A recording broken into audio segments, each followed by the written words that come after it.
Welcome to OECD Podcast, where policy meets people. Promoting economic and social progress throughout the world has been the aim of the OECD since it opened in 1961. One member country that has embodied this goal since the outset is Ireland. Its strong economic performances, the quality of life, and its appeal to global investors are just some illustrations of this. So, as we prepare to build a post-pandemic world, what lessons can we draw from Ireland? Is globalisation a problem or the solution? In March, to help mark the organisation's 60th anniversary and also to mark another global celebration, St. Patrick's Day, OECD Secretary-General Gurría and Ireland's Finance Minister Paschal Donohue sat down with Harvard economist Megan Greene to discuss such questions. I'm Rory Clark, and this OECD podcast presents the highlights of their online conversation, which was introduced by Ambassador Dermot Nolan, Ireland's permanent representative to the OECD. The COVID situation means that we still cannot mark St. Patrick's Day with a physical gathering. So we conceived this virtual event. Since we celebrate both the 60th anniversary of the OECD this year and the 60th anniversary of Ireland's membership of the OECD, we decided on the following theme for today's conversation between Ireland's Minister for Finance and the Secretary-General of the OECD. Partners for Trade, Prosperity, Fairness and Sustainability, Ireland and the OECD. We hope to share some insights into how Ireland has worked with the OECD to develop our nation to promote prosperity in a sustainable and outward-looking manner in an integrated world. We are very fortunate today to have the Minister for Finance, Paschal Donohue. I want to thank you all very much for your presence here this afternoon. I'm so pleased to have the opportunity to speak with you all. This is a bit of an anniversary for Ireland with our relationship with the OECD. It marks the 60th year of the relationship that we've had with that tremendous organisation. And it's an organisation that I hope we have contributed a bit to during our time there, because we have gained so much from it. And in this event here today, I just want to say a few words about a theme that has been vital to the economic and political development of Ireland, and an issue which the OECD has long championed the strengthening of us and the reform of us, which of course is the concept of globalisation. The current phase of globalisation that we're in, that had its origin in the periods of the 1990s, is one in which it has had such an influence on the development of my country and the development of our world. We've seen more and freer international trade open up new markets, not just for very big companies, but for small and medium-sized enterprise across the world. All of this has delivered more choice, and it has delivered more employment, and it has delivered the ability for rising living standards across the world. In addition to this, the movement of people, the movement of capital, has allowed resources, has allowed expertise to flow and to be present in such a way as to also enhance productivity, and by doing this grow living standards. And in emerging economies in particular, this has been a really, really important development that in turn has allowed the more rapid growth of productivity and in turn very important changes in living standards. But of course, this is a process that even at this more mature point also continues to benefit advanced economies.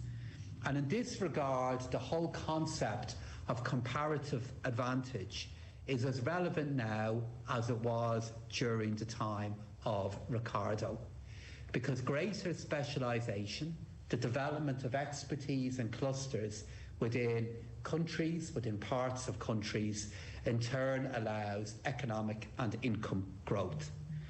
And this has been a concept that has been really important to the economic development of Ireland.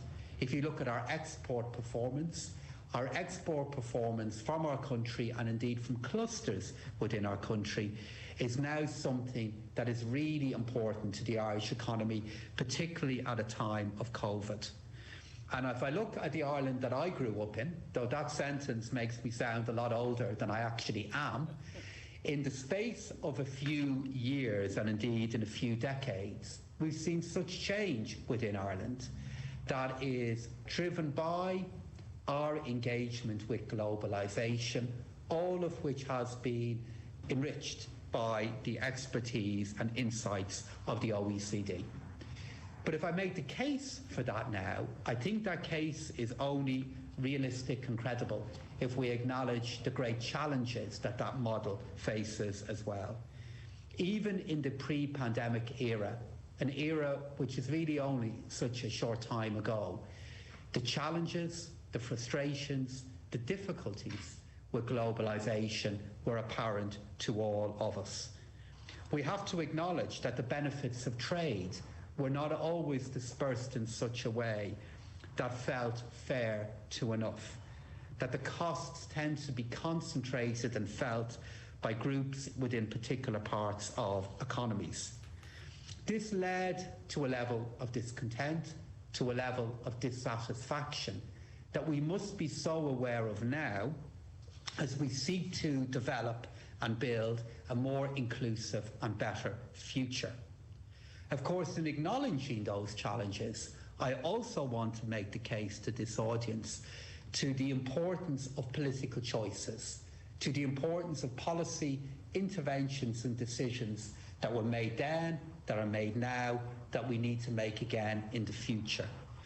And at a time in which stimulus measures and measures that have been implemented through welfare policies and through tax codes have made such a difference to shielding many from the effect of the pandemic, we need to make the case for those measures and how they are enabled by sensible policy decisions, but use that to fuel our energy for what we will do differently in the future. So I want to make the case for how we engage with each other globally. I want to make the case for globalisation and for global contact and for multilateralism.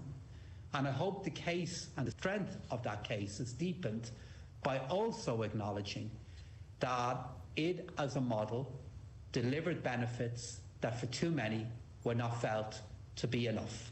We need to acknowledge that and acknowledge that the OECD has such a valuable role to play in that future, for sharing insights, for sharing demands, for sharing views, and for sharing practical advice regarding how we can go better. So thank you, Megan. Great, thanks a lot. I'll turn it over to Secretary General Gurría now. I'm delighted to join you to celebrate St. Patrick's Day, a day to, I quote, begin transforming winter's dreams into summer's magic. And after such a difficult year, we could use some summer magic, a recovery and the beginning of a new era. Not too long ago, we were worried about the legacies of the global financial crisis. But today, even in the midst of a global pandemic, the tone has changed completely. Ireland performed remarkably well in 2020. Economic growth at 3.4% was the best recorded in the OECD. Ireland kept faith with a model that served it so well, an outward-oriented, competitive economy, integrated into the global economy. The Irish government reacted forcefully to the pandemic and limited the impact of the crisis on households, on individuals, on the people. Wage subsidies, pandemic unemployment payments, and temporary cuts in VAT shielded the most vulnerable households. Such people-centered measures are essential in maintaining trust and maintaining support for open markets and for international competition. For many countries, 2020 was all about the downsides of globalization.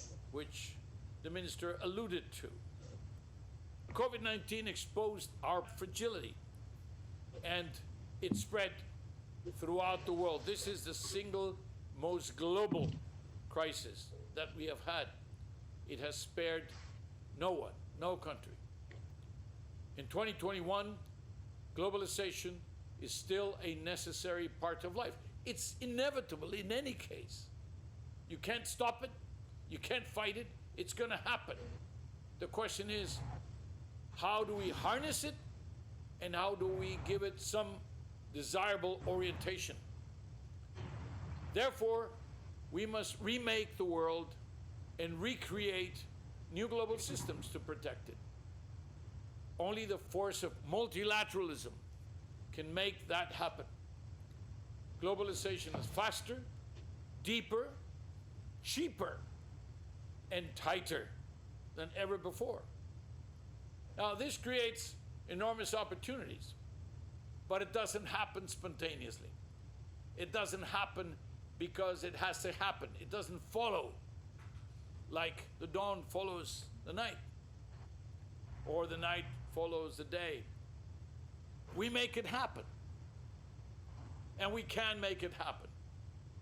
And Ireland, again, is a very good example. Some of the world's most innovative and productive firms are attracted, have been attracted to Ireland. They have settled in Ireland. Multinational enterprises, extremely strong export growth of medical technology, pharmaceuticals, ICTs, that drove the economy in 2020, in the middle of the pandemic. It has been a privilege to work with Ireland and to see such an encouraging example for the whole of the world. Thank you.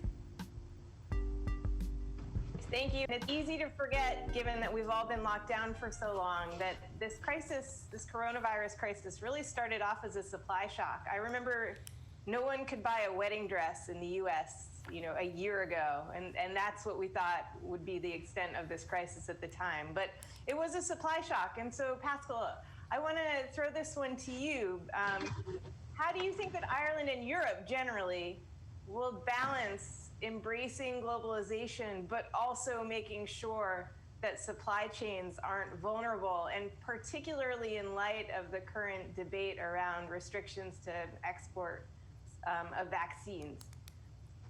Oh, well, I believe we will get the balance right, because we are very much aware, Megan, that decisions that are made in terms of the flowing of supply chains have the potential to cause difficulties across a variety of vaccines. And it is really, really important that we don't make decisions that are in any way counterproductive. At the same time, there is a need to ensure that agreements that are in place and expectations that have been created are met. In the efforts that may develop to look at how supply chains can be relocalized, we do need to make sure that this isn't at the expense of undermining global trade flows that ultimately do have the ability to continue to benefit many. And within the European Union, again, this is a balance that we're very much aware of. It's why the concept of strategic autonomy is now referred to as the need for open strategic autonomy, that we do need to, for security and because of commitments that we have to our citizens, have certainties over some aspects of some supply chains, but we need to get the balance right then between delivering that priority and economies continuing to function in a way that can be normal and for the benefit of most. Thanks. Can I ask Secretary General Gurría to respond to that and to discuss, how you see OECD members trying to strike this balance between withdrawing supply chains and maintaining global ones? If you assume globalization is not going to stop, that globalization is going to continue, whoever tries to either skip it or avoid it or block it will do so at her or his own peril. because you can't. The question of supply chains, of the interruption of supply chains has been so damaging. Remember, our trade tensions did not start with a pandemic. They started in 2018. We were recovering. We were not doing so bad. You know, it looked good. And suddenly it started with the trade tensions and with the steel and aluminum and everything else, you know, and then the retaliation to the retaliation. It just kind of built up and up and up.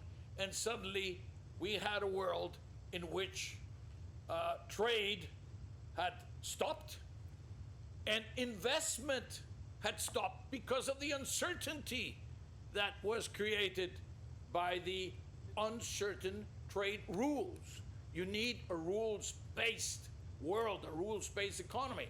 Well, that, if anything, has now become, worse, and certainly in the initial stages, because everybody ran to their own corner to say, okay, I'll get my masks. My God, I mean, the world fighting about masks. Who was going to keep their mask and who was going to export the masks? It was incredible. We were really unprepared. You talked about the vaccination and the vaccines nationalism that seems to prevail. The global value chains is something that is going to continue to exist. The global value chains is what made it possible for trade to be a very big engine of growth and of investment. And investment is tomorrow's growth. So the fact that they stopped, the fact that they were blocked, the fact that they were that we put tariffs on them, etc., were mistakes that we are now hopefully correcting. You pointed out that the tide of globalization was receding before this virus actually hit.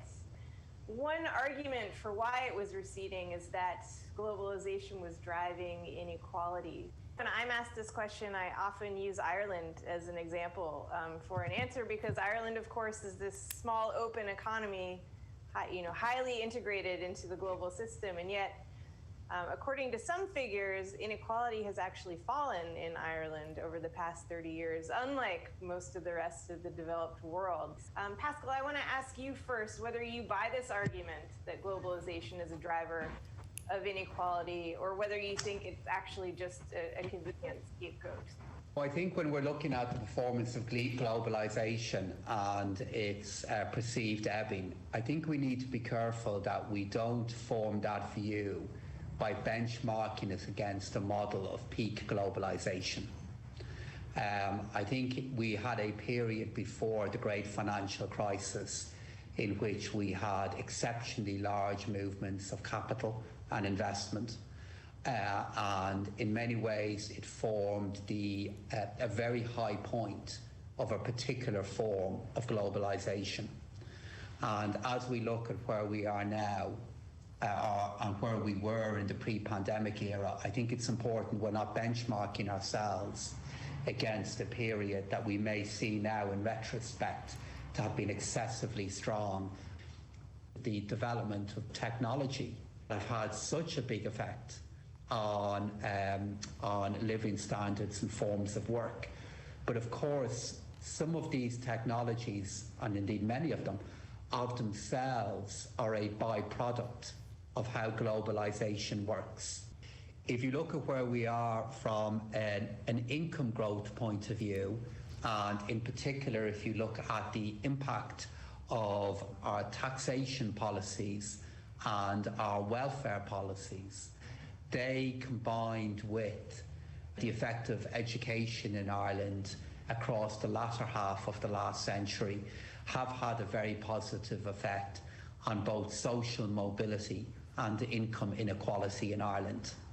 However, while we have made progress in those areas here in Ireland, it isn't to the satisfaction of enough people in Ireland as well. Irish people want us to do more. They want it to be better. And while we have made very strong progress from an income point of view in reducing inequality and having more sustainable income growth. It is also the case that some of the issues that relate to assets, such as, for example, housing, such as in relation to pension availability, we continue to have challenges there. Secretary General Gurría, I wanted to ask you how you would suggest we best compensate the losers from globalization, but also in addition to addressing inclusivity, how do we address fairness in society as well, since I know the OECD has been doing a lot of work on that? You don't start by saying, I will globalize, I will have a policy of globalization.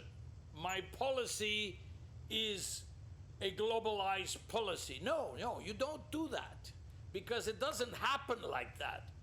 Globalization is the inevitable consequence, as the minister suggested, of a combination of very fast developing technology and the revolution of communication, not only of technology, but of communication. And when you put the two things together, you get globalization.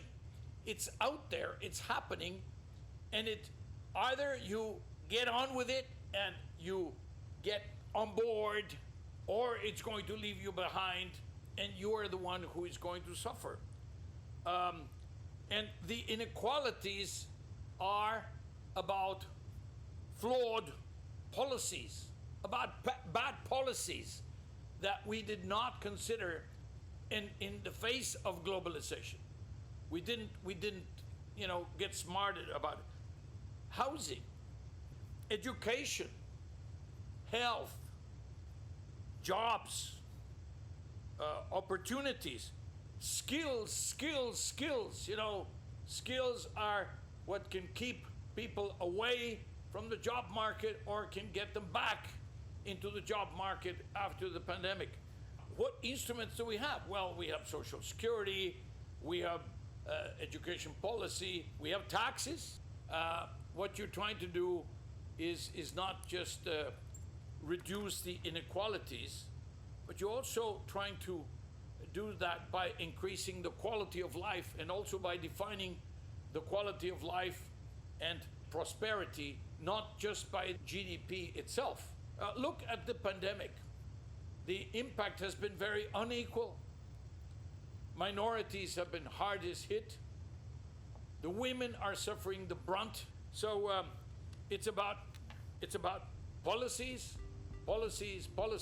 Remember our OECD motto: better policies for better lives.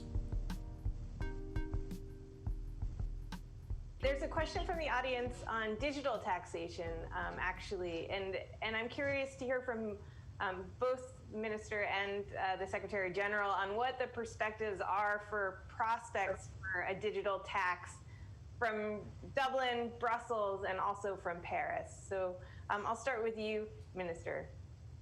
I believe the OECD is the appropriate and the most effective forum in the world in which this issue can be safely resolved.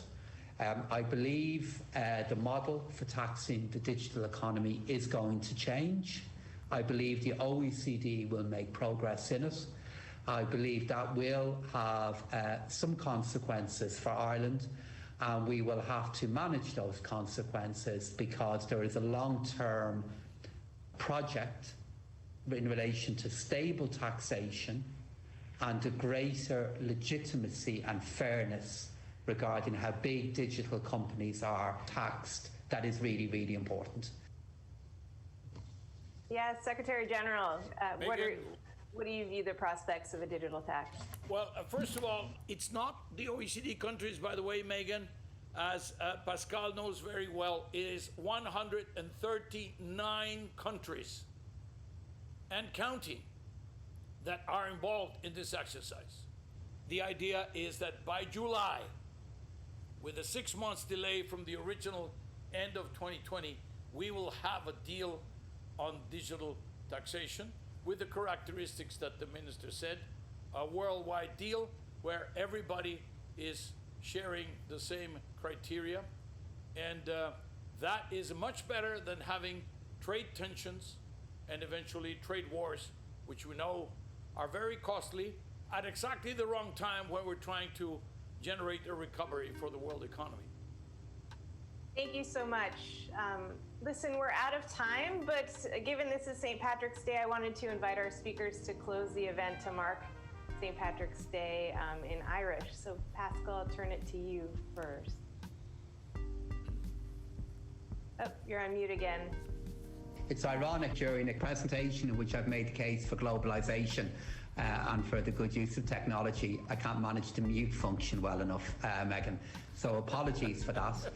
So I just want to wish a Banachtaí Féile Póric, which is kind of good wishes on St. Patrick's Day to everybody tuning in. We and I really hope we'll be able to celebrate it in more familiar ways next year and in the year after that. And I just wish good health to everybody who's watching. Great, thank you, Angel. Minister Donohue, dear Paschal, and Ambassador Megan Greene. I'm going to say a few words in Spanish because El Batallón de San Patricio, St. Patrick's Battalion, was a group of Irish men who actually got on the Mexican side in the fights that we had against some invaders. And there are many streets that are called El Batallón de San Patricio. There's a statue. There's all the places. So, muchas gracias para ti también. Thank you. To listen to other OECD podcasts, find us on iTunes, Spotify, Google Podcasts, and SoundCloud.com/OECD.